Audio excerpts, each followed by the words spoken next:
Hello, we're back. You could say we're back to the TARDIS. Samurai Jack. Hello and welcome to. No, go ahead. I was going to say that's a pretty fire joke and also a pretty fire intro that we totally just heard and that you aren't going to insert in post. Yeah. Hello and welcome to a new episode, our inaugural episode of what will probably be termed season 2 of Back to the TARDIS, the podcast where we take a look at every single episode of the 2005 revival of BBC's Doctor Who. I'm Jeff. I'm New Year, New Skylar. And I am a a quantum superimposition of at least 4 different people who are kind of all slightly the same person, but not. Hi.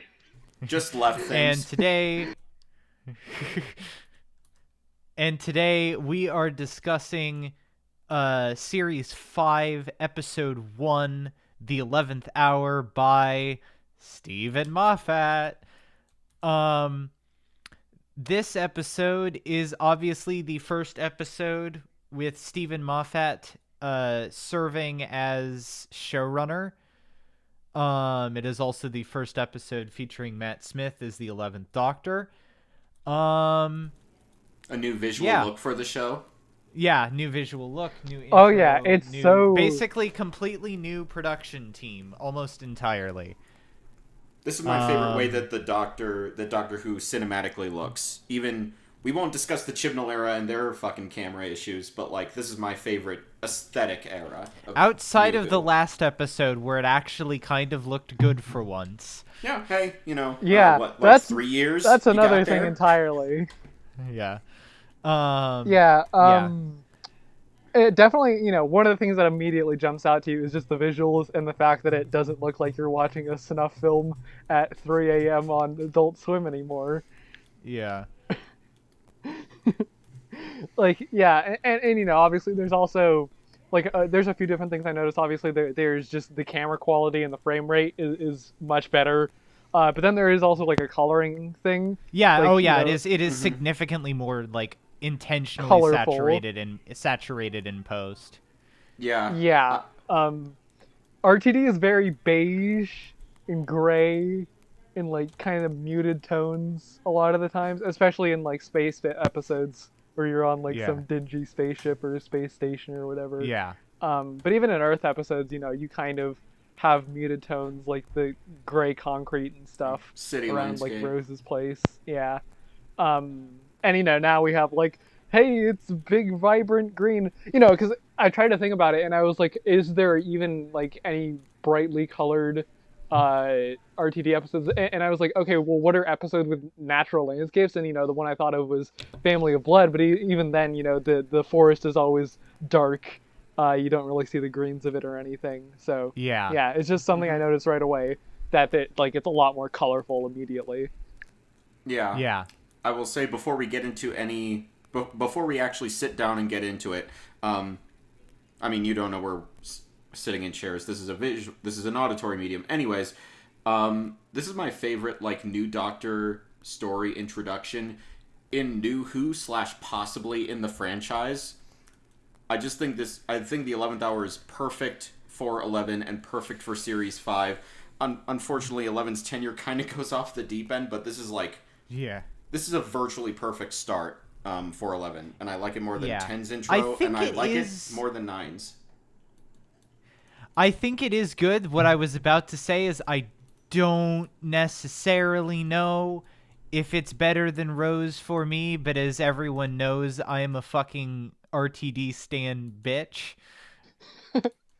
It is a very strong start. Yeah. Okay, literally, I went into this episode and I was like, I remember this episode very specifically as being the first time they really lean into the I'm the Doctor scares the enemies away kind of thing. And I think this is the one time where it works. That's what I was going to say. I went into the episode sort of anticipating. I was like, I was like, okay, I'm probably not gonna like this episode that much because I remembered how it ended. But then as the episode went along, it actually kind of grabbed me, and then when we got to that conclusion, I was like, oh, that actually like worked in this occasion. Yeah. Whoa. Yeah, so I think it is like the one time where he really nails it, and then I think after this he sort of goes, wow, that was really cool, I should keep doing that. Yeah, let's do that again. Everybody liked it when I did it the first time. I'm the doctor, roll credits. Yeah. Exactly. Yeah. I'll like, give I don't Chibnall know. credit. I have a... I'll give Chibnall credit for this. I don't think 13 has done that. Small praise. Yeah, not really. But, yeah.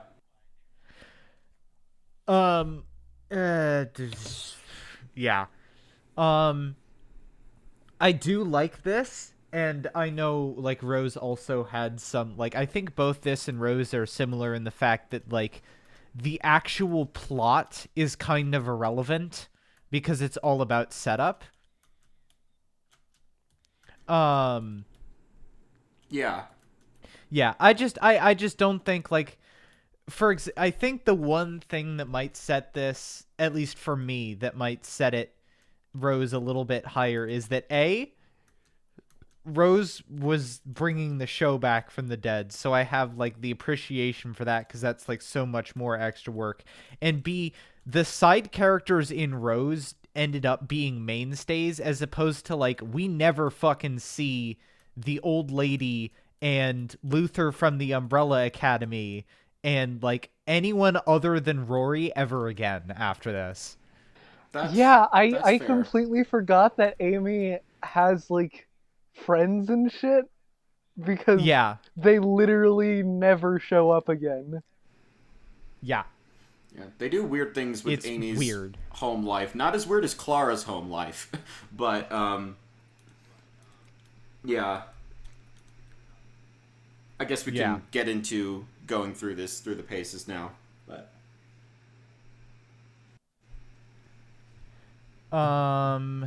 yeah. So, of course, intro basically picking up where we left off of the TARDIS flying out of control. Though apparently somehow the Doctor managed to travel backwards like 12 years. Regeneration does hell with the OS. I'm sorry. Yeah.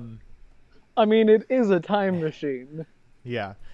Of course all the action and stuff. And there's basically, so what I think my thing with 11 is that in this season in particular, they tap into what I think is the interesting characterization of 11, of someone who is simultaneously, like, I don't have a specific age range for this, so I'm just going to say simultaneously a kid and a 65-year-old, like, nutty professor. Childlike, but not childish. Yeah. And it's that juxtaposition that is like, that's the 11 that I like, and then that gets either flanderized or weirdly horny later, and it all goes off the rails. Yeah, I liken it to... And then you have God Emperor Child. Oh, yeah. God. I forget where I heard this comparison, because I wish I could credit it, but I think the idea that we see the Doctor, we're introduced to 11 basically through the eyes of Amelia, through the eyes of basically, like, a fairy tale character. It helps ground those, like, childlike elements as if this is a god, this is a thing that a kid dreamed up. And within the confines of Series 5, they do pretty well finding that balance of keeping 11 there, and then they don't.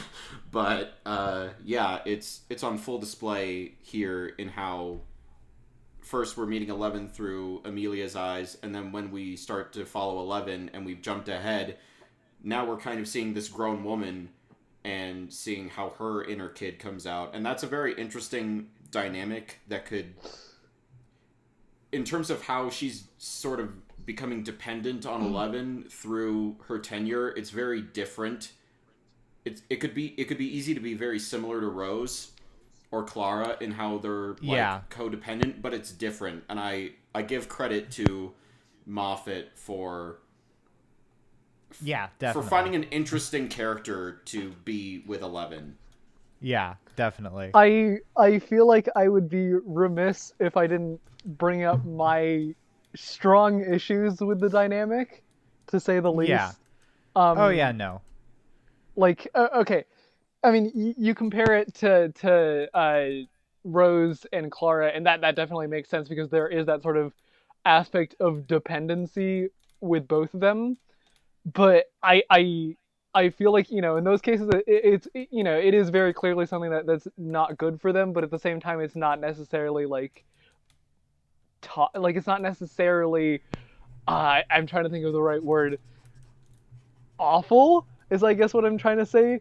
But in this Yeah. case, I watched this with my friends and we all came away with the same conclusion of, oh no, this is legitimately a depiction of grooming, and I know that's not what it was going for, but that was the Yeah. immediately obvious Yeah, I implication mean of this that's episode to all three of I us. do think the other thing is that it's not done as well as like maybe like the idea of how Clara's codependency or like cockiness gets her killed, and how like kind of toxic in the end that relationship was.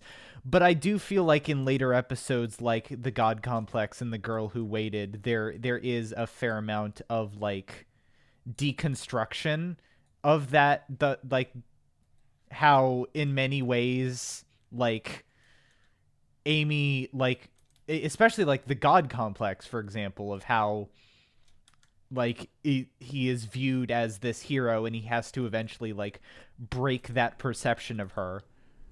Yeah, I was gonna say Yeah. there's definitely the bit of like it seems to me that 11 is much more distant than he comes off at Oh yeah, first. no, And the idea he's that very he's very clearly keeping her at arm's length at the end of the yeah. episode. And he's very alien in the sense of like if this was a normal person you'd be like, hey, I kind of became like a formative experience in your younger years and then fucking disappeared on you. Maybe we should like discuss that, but he literally doesn't like think about that until she's like Yeah. making out with him. Which credit to it not being portrayed more as like I know some people think that comes off as comedic, but even Moffat has said that like if that was so, it was a mistake because he was trying to show that like 11 is not Yeah. about this. And yeah, as you were saying, listeners can't see me nod when we're talking on video, but yeah, the God Complex basically breaking Amy's faith in him, which kind of comes at a weird point in the season since he's already like let her down monumentally by this point. But nevertheless, it's a good character moment, and I wish they did more with it in Series 7. We're jumping around a lot here. We have a lot of opinions. But yeah, I totally see where you're coming from, Quixotics. Yeah, I think for sure. Like as I've said before, this tenure, 11 is the one we remember the least. This was very much just like we watched this episode with our friends, and all of us immediately went, "Okay, that is a like I'm gonna say like outright predatory relationship," because like I think what really got me was the last scene where he's trying to like get her into the TARDIS and he's being like Yeah. really weirdly pushy, and I'm like, dude, like this is really bad, please stop, this is highly uncomfortable, because she's literally idealized you and worshipped you, and you're using that power over her to like manipulate her into a situation that she has like no idea what she's getting into, and it just Yeah. it left a bad taste in my mouth. I was Yeah, like, no. oh no. And it is there's kind of the additional thing of like there's the undercurrent of, while I think there like Moffat definitely does do his part later to kind of counteract that and show that like, hey, this there is problems here. At the same time, well, actually no, this doesn't really have much to do with what you're saying, but I was also going to say is that this is kind of my recurring thought of Amy, of like, on the one hand, she is kind of a somewhat free-spirited sort of more sex positive person. And on the one hand, that would be fine. But on the other hand, this person is written by Stephen Moffat. And in that case, it's less a genuine expression of like this more like of a like more genuine character, and more Stephen Moffat is attracted to this, which you can tell if you've like seen like any Stephen Moffat basically any Stephen Moffat female character. Yeah. Except for Bill, all Moffat companions, their jobs just sort of change based on what the fuck he feels like writing that dynamic is, or what the story requires. I don't think the idea of, like, Rory is fine with his girlfriend and later fiance being a kissogram. It's not the same as, like, I assume it's not the same as, like, other types of sex work, but it's, like, it's definitely more in that genre. I don't think he consciously was like, this is a cool progressive couple. I think he was just like, okay, how do we make jokes about her being a policeman, but also a nun, but also a maid outfit? It's just like, it's very mechanical and not really a part of their, like, character until you get to Bill and, like, Capaldi era Clara. Yeah. This isn't going to be a long one, we swear. Thinking about how people on the internet nowadays would make fun of Rory for his girlfriend having an OnlyFans account. Oh god. Remember the shit about iDubbbz? Imagine, yeah, that. Oh, the discourse. Oh man. Oh fuck. God.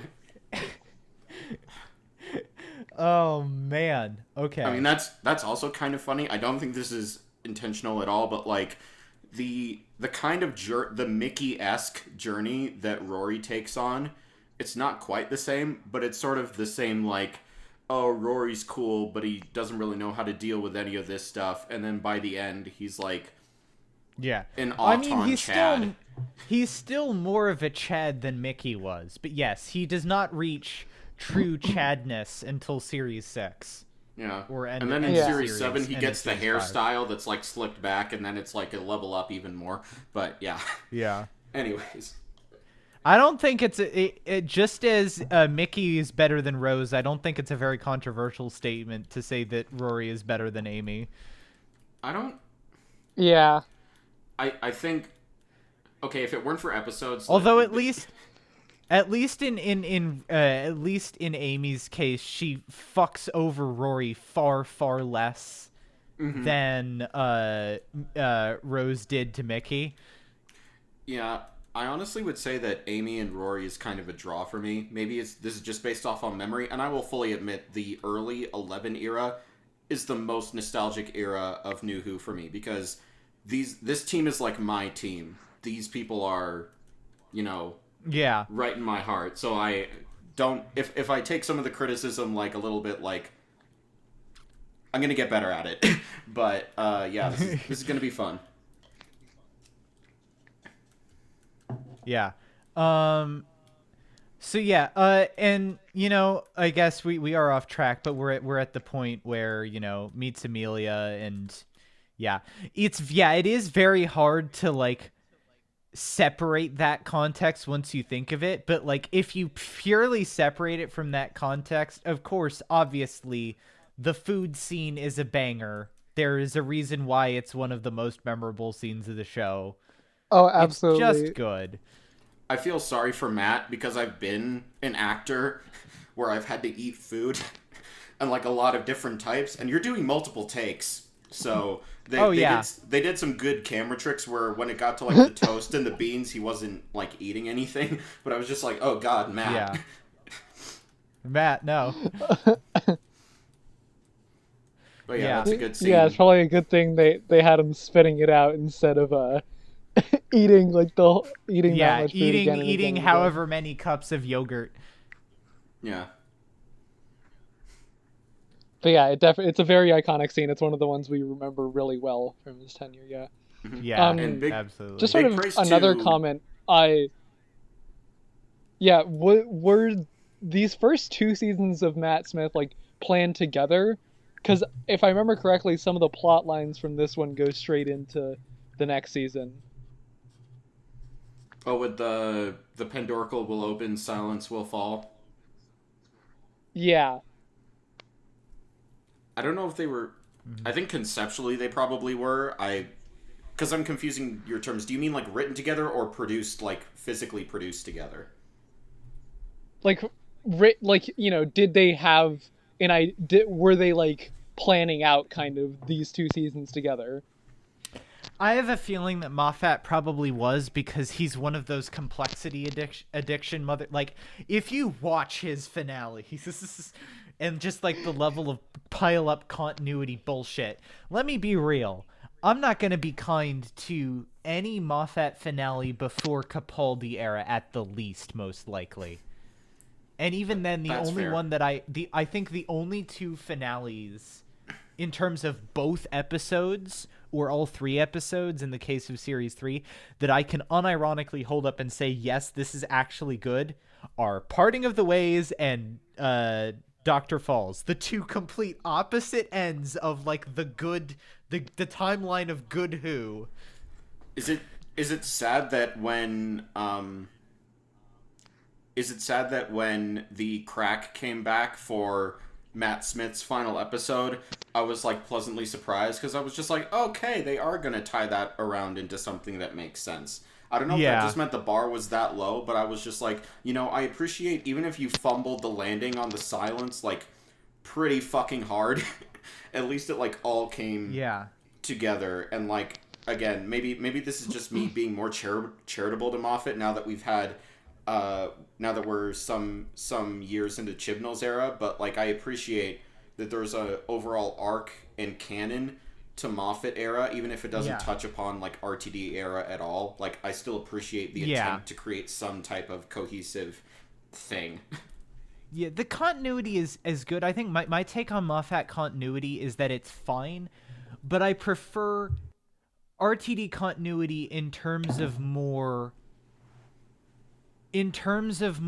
like the level of like world continuity, and not arc complexity build-up continuity. Because spoiler alert, I don't like Time of the Doctor that much. I'll see when we get there. Yeah. But yeah, okay. Yeah, food scene. And it's kind of I can understand where like that can totally fuck you over. But like the view that the Quixotics had, but like I think there is like you can see that like there are varying levels of like the Doctor being good with kids, and like you get kind of the opposite. Ironically, like 12 is like so anti-good with kids that he wraps back around to being good with kids again. Yeah.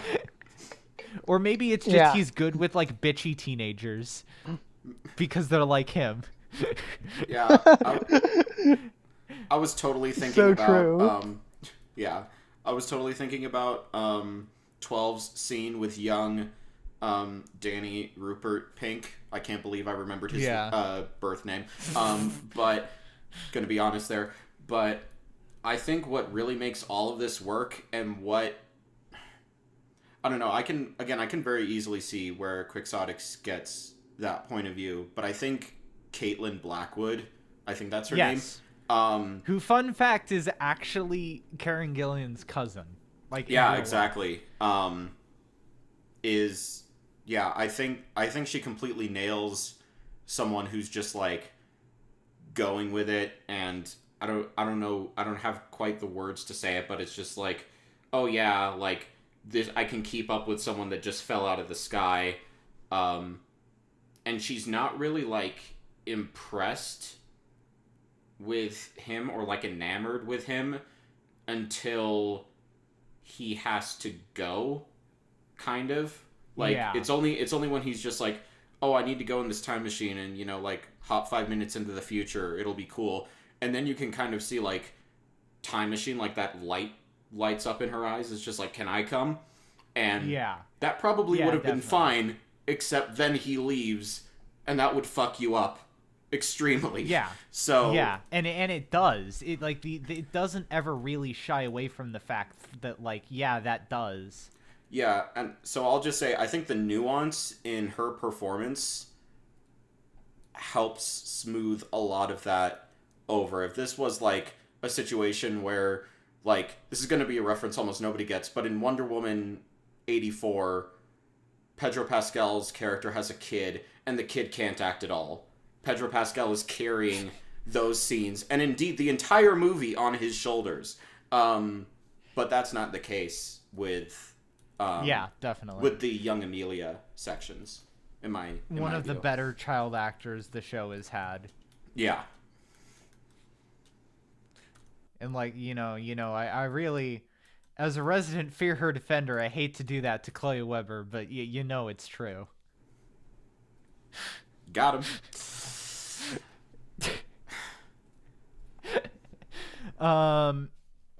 So Prisoner Zero has escaped, and they all, he backs the fuck out, and obviously he's basically like, yo, I'll be back in 5 minutes, and obviously, that doesn't happen.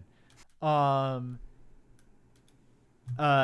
he comes back into the house, and it's daytime, and he misses the fact that it's been like a really long, like 12 years, and gets knocked out. And we cut to Rory, still a bit of a Chad, not full Chad yet though.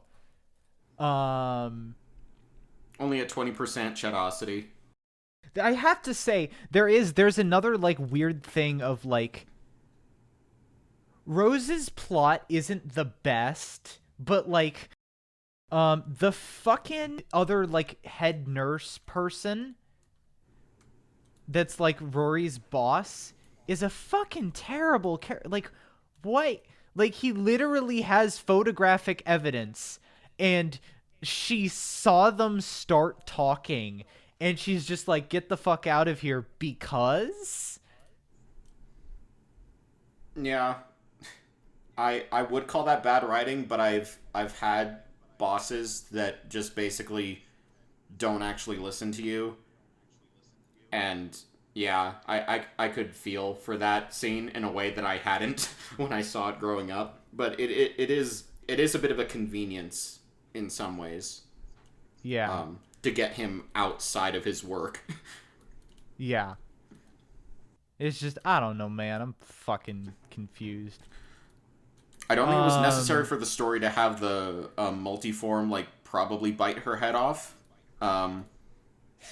That's heavily implied. Yeah, whatever. Yeah. It's a Moffat episode. Take a drink. Yeah. And of course, it's interesting how, like, there is like kind of like the fascinating thing of how like the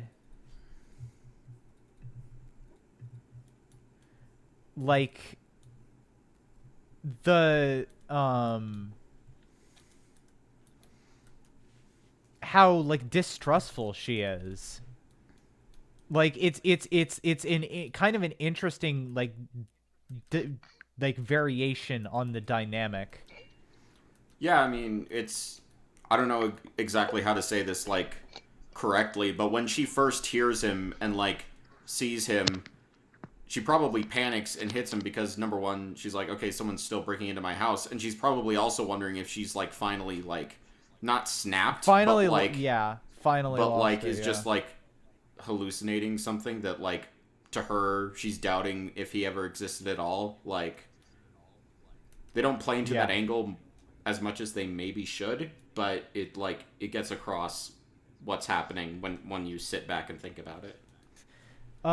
Moffat, I will say, back when Moffat actually kind of wanted to be scary, there is like that really good, like he's good at doing those like wham lines where it's like like, oh, your screwdriver's right here, and he's like, yeah, it must have like rolled under the door, and Yami's like, yeah, maybe, and also like jumped up onto the table. Yeah, jumped up onto the table, and it's like dun dun dun, like, oh. Yeah. Or like, yeah, when it's like... he is very good with those like punchy lines that are just like, actually, it was this thing all along, and then you're like terrified. Oh.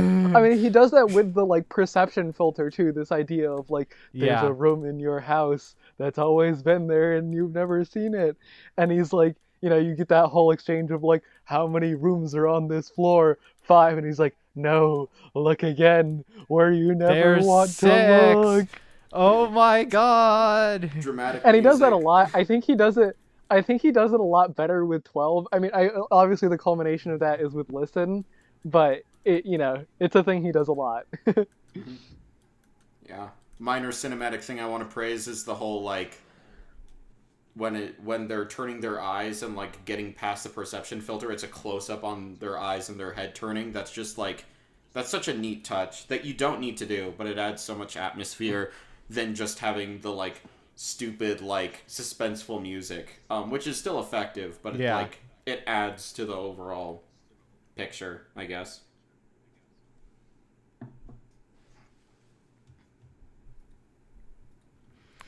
Yeah. I have to say, like Prisoner Zero's true form, not the best CGI the show has had, but not the worst. It is a little bit like haha, like Cum Snake Mastery.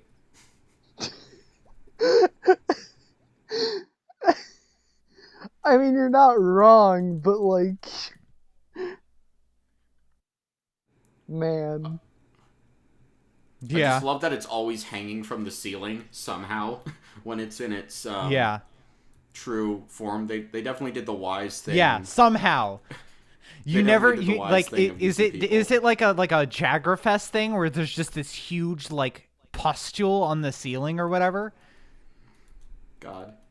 Do you think, or is it just Okay, what visual effect is worse? The look of the multiform's mouth on the human people, or the fucking when there's the small that TARDIS effect's actually in pretty good, Flatline. I think. The small TARDIS in Flatline, you can see into it.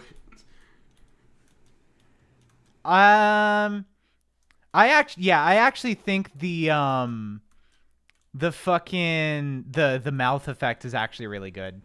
Okay, I think that's a genuinely good effect. I didn't hate it, but I was just like, okay. Like it's CG, but it's not like overly CG, and it still like, it doesn't look like super cheap, No, yeah, as I was said, I wouldn't call it didn't actively pull me out of the moment, but then I was just gets around, so like. Yeah, they both fucking rule, man. Radical centrist, I see how it is.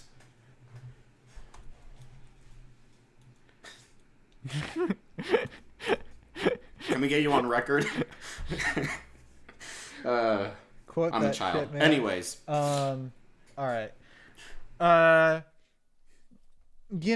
I said, the kissogram thing, like, I don't hate it, but there is kind of this niggling, like, voice in the back of my head of, like, I would be significantly, like, more fine with this if this wasn't Stephen Moffat writing it.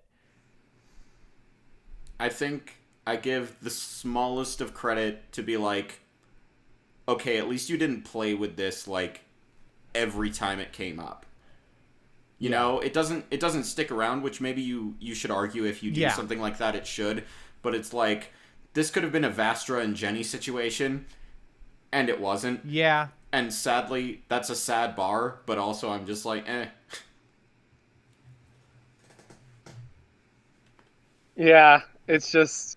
they did it okay, I think. Like, they bring it up a couple times at the first, but yeah. And it does. Yeah. I think the main time they make a joke about it is with her grandma, or the old lady. Was that her grandma? I don't know. No, it's No. not. Okay. It's just some random fucking old Okay, some lady. old lady she just knows somehow, and then she's like, Yeah. yeah, I'm a police That's officer. again, that's the thing of like it's really solid and it's by no means bad, but I think Rose has it beat just because the characters in Rose that aren't like the main TARDIS team actually fucking mean something. Yeah, that's fair. I was gonna say I like how, And they don't here. yeah, Ledworth is a nice change of pace from what we've had, but we don't really spend enough time to get to know like what it's about, except for the small town feel. And I think it works like contained in this episode, because the whole point of like Yeah. why I like this episode so much, I'll just like skip ahead right to the reason, is that it shows like basically a high stakes threat in a very small stakes environment, and it shows the power of the Doctor, and it earns the power of showing us who 11 is by showing that even with his TARDIS gone, his screwdriver gone, he can't get to anywhere like London. Yeah. Even without all that, he's still able to pull it off. And I think for like just that story, this setting works really well. But yeah, it's kind of a shame yeah, how, you know, like after that we don't really see it, aside from the Dream Lord episode that I'm forgetting the name of. Yeah. But... well, that's quote unquote upper Ledworth. Like it's specifically yeah. Fuck, supposed I forgot to be that not... joke. Okay, yeah. So this is basically like the one big showing we get. Yeah. Yeah. Yeah, it's a nice enough British village. I could see the events of Hot Fuzz happening at that village. Oh God. Man, imagine. But yeah, I think like Timothy Dalton is in the Whoniverse. God. I think Amy and Rory move to like somewhere else, because I was thinking ahead. I was just like, the power of 3 definitely doesn't take place here. Yeah, no, it doesn't. Yeah. I will say, despite all the like Stephen Moffat isms that I've had like problems with, I do like the line of like 12 years and 4 psychiatrists, and he's like, why 4? And it's like, I kept biting them. That's a good line. I vibe with that line.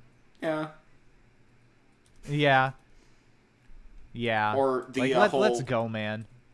The whole... Hell yeah. It's like, I'm the Doctor, I'm worse than everyone's aunt. I was just like, okay, I'll give that one to you. Yeah, and it that also really fits like the characterization that I like about 11, where he is in a young man's body and can be childish, but he's also totally like a 65-year-old like science professor. Yeah. He comes off as childlike and sometimes childish to us just because of his alien norms, where he literally doesn't give a fuck, and sadly that translates into horniness and flanderization later on. But when it's balanced perfectly, like chef's kiss. Yeah, absolutely. So yeah, you know, this Prisoner Zero starts showing it's weird because like it's also kind of like Silence in the Library, where it's like you're getting these eerie echoes of like, yeah, this is a Moffat story. But unlike some of the later Moffat stories, it doesn't suck complete donkey dick.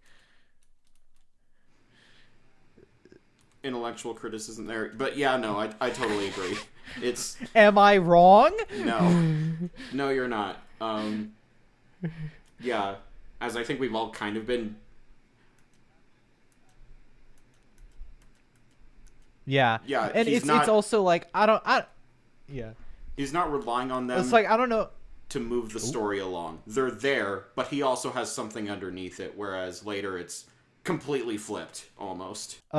It's like, I don't know if this is like, I'm also not like the best person to make this example, but it's like fucking like how like, I don't know that much about like Kevin Smith movies, right? But I know that like the general consensus is like, yeah, the first few are good, and then like the gimmick kind of wore thin after like 95 or whatever.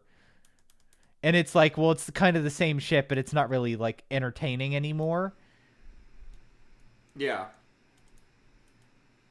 Which, like, I get, again, because Moffat was working on Doctor Who and Sherlock simultaneously, you kind of get this feeling later on that he's just like, well, Doctor Who is this, and then he goes and does that, and it's like, okay, this is basically the same shit that we've already seen, but, like, less impressive this time. Yeah, which is why the change to 12 probably really helped him, because he could no longer be like, this guy is weirdly horny. It forced it so he can't do this. Yeah, he can't do the same tropes anymore. It kind of forced him out of his comfort zone. Which is, it's interesting in a way, because I did read an interview from Moffat that said, like, writing for different doctors isn't that much different. You just have to have talented actors to, like, add the nuance. But I think he's underselling himself a bit there, because it's definitely a different mood as well. Here we are jumping like 4 years ahead again. Yeah. But, yeah. Yeah. Well, I mean, it is important to discuss because, as I said, a lot of things that show up later start here. Yeah. Even if they're properly proportioned, we should make note of them, so when they blow up in our face, it's not a surprise. Yeah.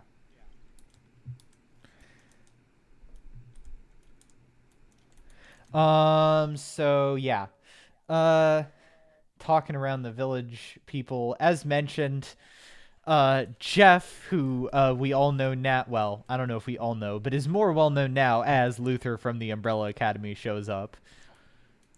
It's weird to me that more people know Karen Gillan for Nebula in the MCU than Doctor Who. Because the MCU makes shit zillion dollars. No, yeah, I'm not saying that as an elitist thing or as just like a this is better, even though I kind of do believe that. But it's just like, you know, it's retrospective. Like, it's not that weird when you think about it.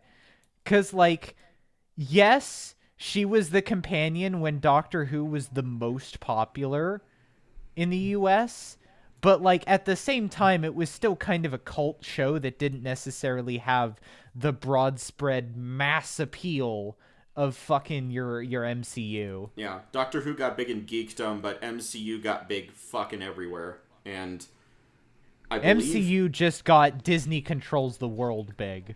Yeah, and by the time she was in Guardians, which, like, really blew up, I believe that's 2014 if I have my years right. Yeah. Because yeah, she'd left the show by that point. Yeah, exactly. But it's just, it's interesting to me. I don't know. Yeah, no, I remember when Guardians came out and we were like, yo, it's the chick from Doctor Who. And that's what we knew her for. Yeah.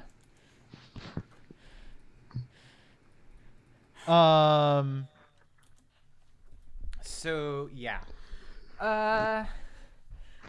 I do... It's kind of weird. I think Sherlock had started by this point, but it is weird when you realize, like, the scene where he, like, goes, like, wait, why is the Rory looking at his phone or whatever, and just, like, zooms through, and you just, like, and, like, all through, like, the fucking town, and as it, like, zooms in on, like, Rory with his phone is, like, totally, like, a weird, like, bullshit, like, Sherlock stylization. And they don't really do it again here, and it, like, really stands out. It's just like, what the fuck? Yeah, they totally upgraded that with Capaldi and Deep Breath, where they don't do that, even though it's basically the same thing. Yeah.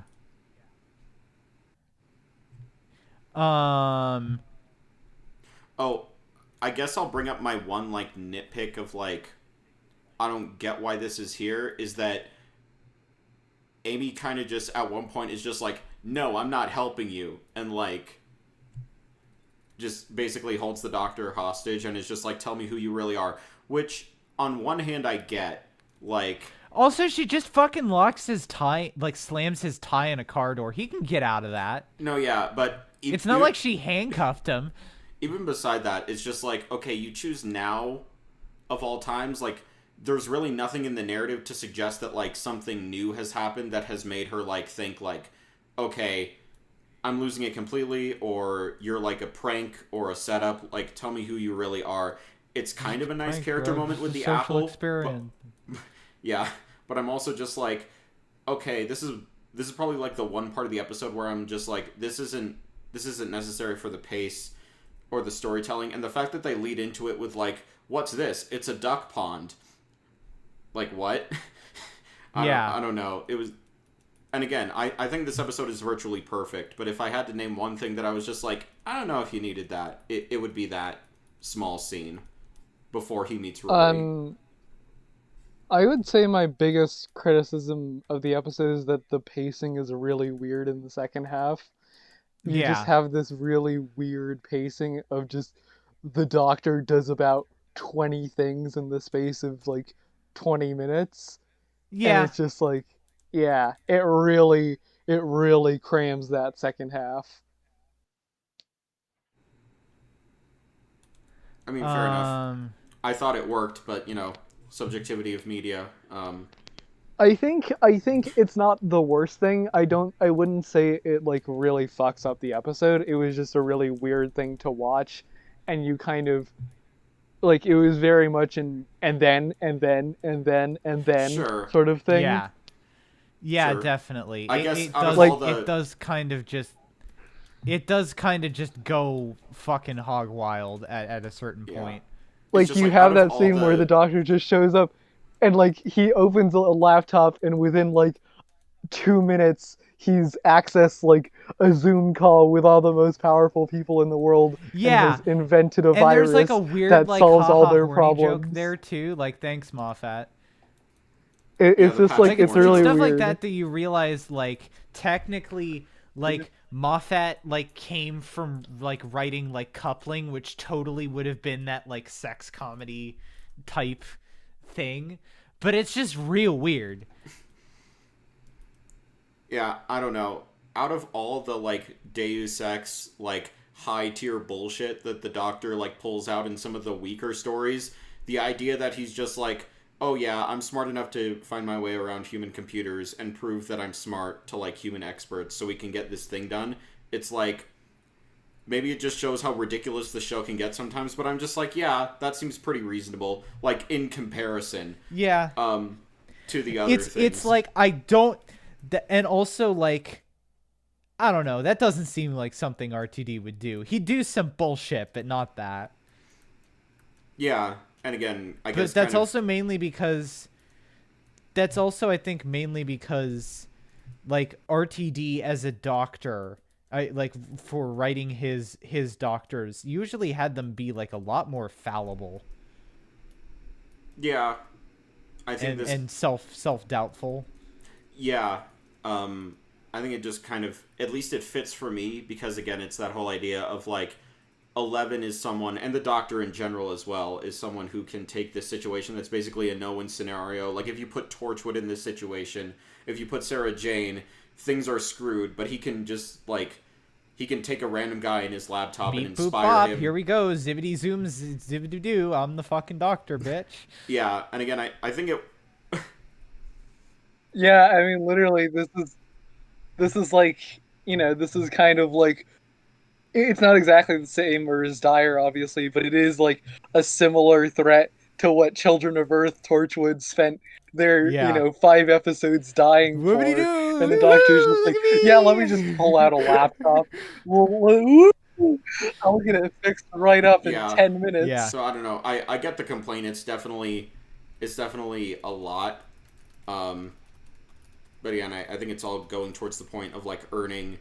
Like, when he steps out from the David Tennant hologram at the end, again, skipping ahead a lot, to me, because of everything we've seen him do, not for a second was I like, okay, he's not a worthy successor. Like, that's not the Doctor. Like, I immediately, like, all of these things building up led to him, like, fully claiming the role and, putting his mark on it, and he has his new outfit on.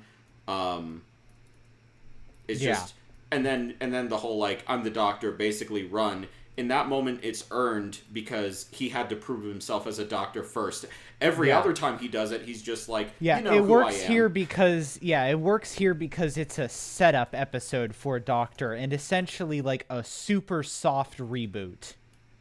Yeah, like exactly. the softest And it also works of because reboots. he already drove them Yeah. away. Like he already proved how He's good he just is. flexing at this point. Yeah, like because that's the thing. It's not what resolves the central conflict of the story. It's something that's added on to the end as just like an extra emphasis. Whereas when it's done later, it's literally like, "Yo, I'm the doctor," and then Check they me just like out. piss Yeah. themselves and It's run kind away. of sad that this is kind of. I could argue this is foreshadowing, but the sad thing is that it doesn't pay off, because it would be really interesting as if 11 is someone who's like, this is a doctor who's so competent that he doesn't just do the thing, but he also goes beyond and sometimes goes too far. Yeah. And they kind of play Overdoes into that it, yeah. with A Good Man Goes to War and Demons Run and that whole bullshit arc, but it kind of turns into the problem of like, I'm the doctor and the problem goes away. And it's sad that it's kind of been distilled to that, but it's again, it's interesting going back to Series 5 and being like, okay, there's potential for this arc. We have the Pandorica already name dropped, we have the Silence already name dropped, and it's kind of sad looking back seeing like, oh, those things won't play out quite as neatly as this episode did. It's weird because, like, despite how weird the pacing of this episode is, I do think, like, once you hit that point where he, like, heads back towards the hospital, it is super tight and all bangers until the end.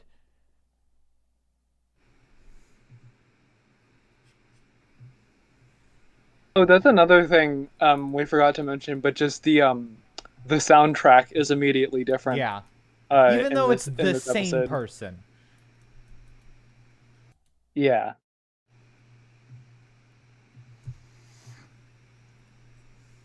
But yeah. Do we think Amy, like, just watching him undress is like a step too far? It only bothered me when I considered the full context of the entire, like, what we know is coming. Yeah, it's definite. Oh yeah, no, it's definitely like there is some. I think Stephen Moffat being. Again, I'm just going to say it. Stephen Moffat's female characters are the kind of things if he wants this woman to top him. Let's just be real here. Yeah. It's also just weird. Yeah. I mean, same, but like, yeah. True. I don't get, and again, this kind of, it lends me more towards your point, or when Quixotics was making this point very early in the episode, that there's this kind of grooming undertone, and I can see it in the fact that, like, look, I'm sure Matt Smith is probably a nice person to some degree, as much as famous people can, but, like, he's not hotter than Arthur Darvill. Like, why would... And I know that's kind of, like, playing into stereotypes and isn't good, and, like, everyone's a king, and body positivity, and I'm not shaming him for his appearance, but just, like, narratively, it plays off really weird that, like, that whole thing, and it's weird that the whole, like, undressing scene makes me more uncomfortable than, like, them interacting as a child. I think if you did either separately, it wouldn't be as cringe, but you put them together in the same episode, and it's just definitely, like, it's them why? Together. And yeah, and it's like, yeah, and again, it's something where, like, it's a little bit kind of weird here and uncomfortable, and it just gets worse as it goes on. At least it never got, like, I don't think it got quite as bad as Sherlock, because Doctor Who was never allowed to go, like, quite as far as Sherlock ever did. Yeah.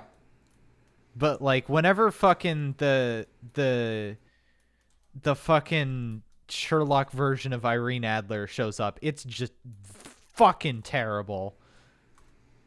Yeah, I think the only thing that saves this from, like, this is all cringe, but it would have been, like, actively bad if the show didn't take time to be like, okay, you know, there's this bad situation This is here. not good. Yeah, Amy, you know, and it's kind of very simplistic, and you could argue also problematic to frame it as just, like, a choice, but the fact that they don't keep it as surface level as that, saves a lot of the terrible potential that all of this fuckery has.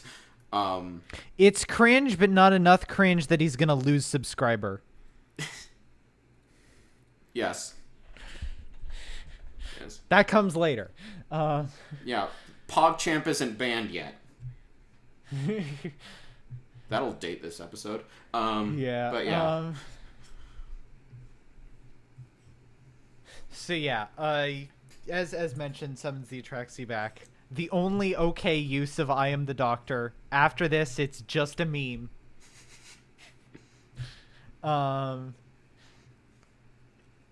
Yeah, and he gets the thing, the TARDIS, and he runs off. Now, I will say here that I am not going to excuse the use of sexy here in referring to the TARDIS, and I think that Moffat uses that word far, far, far too much. I would say here I'm going to agree with you and disagree with you, because on the one hand, I think it could also show how the Doctor isn't bound to like the most juvenile use of words. He's just like, oh, you sexy thing, like I really appreciate it. But then like I also know where Moffat goes later, and that how that is probably being misused. So long story short, yeah, that valid. Yeah, it's just Cringe. I will say I don't know if it's as good as like 8's original, or maybe even like 12's when he's switched to like the warmer color palette and there's all like the bookshelves and the blackboard and stuff. But this is definitely like top 3 TARDIS interiors, and it's a shame that they had to change it because the glass-blown time rotor was so fragile that they every time they turned it on, they were worried that they were going to break it. Is that the reason? Yes. I'm surprised they didn't change it sooner then. Okay, personally, this is like our least favorite TARDIS interior in New Who. Boy. You like the crystals more? Like, not like memeing. Wait, which one's 13? You mean 13? Yeah.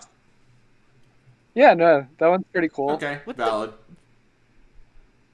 I don't like the lighting. What is there not to like about this one? I don't know, it's just like it's boring. I don't know. I really like kind of like the kind of like romantic, not in like a love sense, but in like an artistic sense, this like romantic idea of like this ship kind of design, like a 1920s-esque like cruise liner. I don't know, I just really like it. I vibe with it. Also, it kind of plays into the youthful, kooky, chaotic professor vibe that early 11 has. I still think the best is probably, ironically, still 8's in the TV movies. Like that console room fucks. Yeah, that one's the best. When the Doctor calls the TARDIS their home, it's not like I ever don't believe them, but sometimes I'm just like, really? Here? But like in 8's... Yeah, the 8 console room is the one where it's like, oh yeah, this is totally like a home, yeah.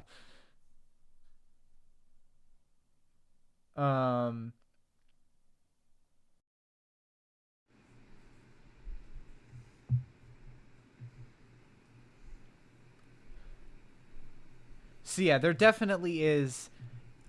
Yeah, there's this weird thing where like he wants her to come along and is being super pushy about it, but he's also keeping her at arm's length. Like he's very cagey when she asks him like, "Hey, what the fuck, dude?"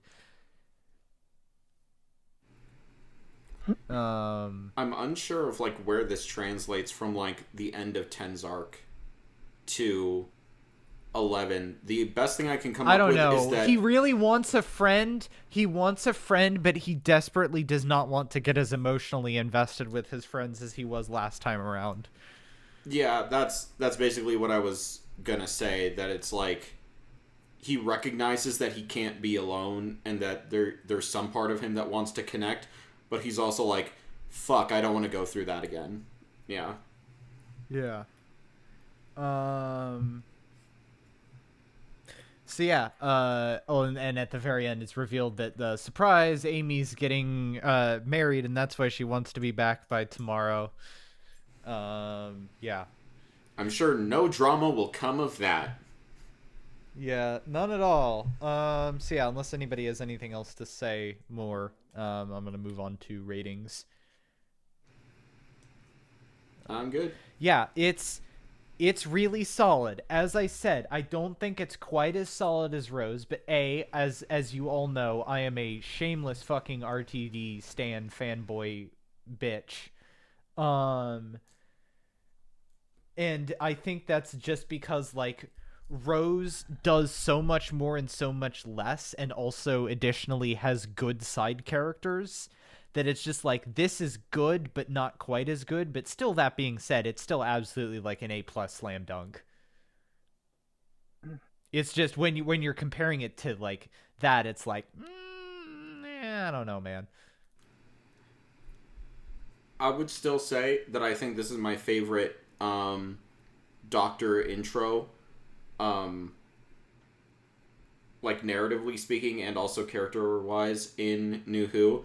I say that, of course, without deeply analyzing Deep Breath or The Woman Who Fell to Earth, but I'm pretty secure in that assertion.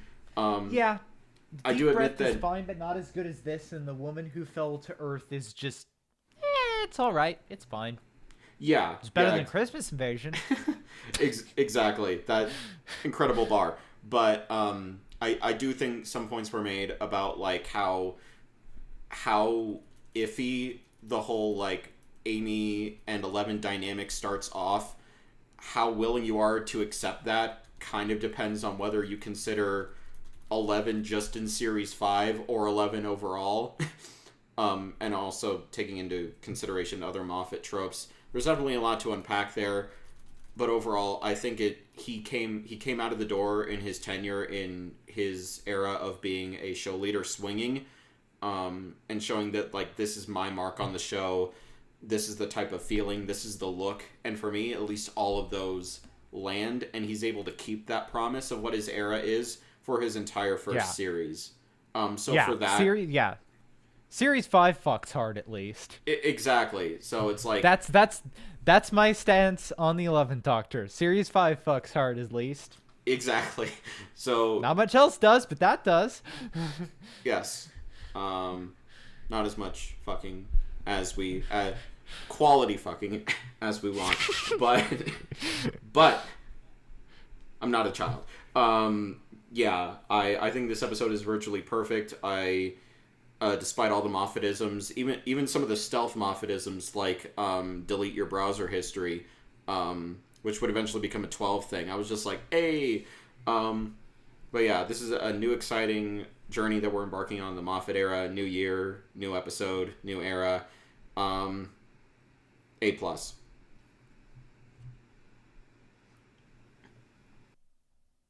Exotics? Yeah. I think it's a pretty good episode. We had some issues with it. I think mostly just the pacing. And then the other ones that were here before made the point about just the weirdness between the Doctor and Amy. I don't think that was too much of an issue narratively for us. It was just mostly just like that's kind of a gross thing. That yeah, it was just weird vibes. Overall though, I think it is a pretty good episode. It does exactly what it wants to do. It sets up Matt Smith very well as the Doctor. I think it's a good like one-off sort of story. And I think as we've said, it conveys a lot of what makes Matt Smith what makes the 11th Doctor, and actually does some of the Moffatisms really well. Overall, I'd say it's like both a good introduction to 11 and to what Moffat is trying to do with the show in general. Yeah, I'd say 9 out of 10. All right. So next week we will be discussing the next episode, Series 5, Episode 2, The Beast Below. So far, I've seen up through Amy's Choice so far already recently in sort of rewatches with my family, and I can say most of the season, except for Victory of the Daleks, fucks hard. So looking forward to that. Until then, you can follow the podcast on Twitter at B2TARDISPod. You can support us on Patreon for a number of benefits, like early access to episodes, being able to listen in live to episode recordings, potentially even guesting on an episode of your choosing, and access to bonus episodes that will be starting right back up as soon as I'm not fucking busy as hell.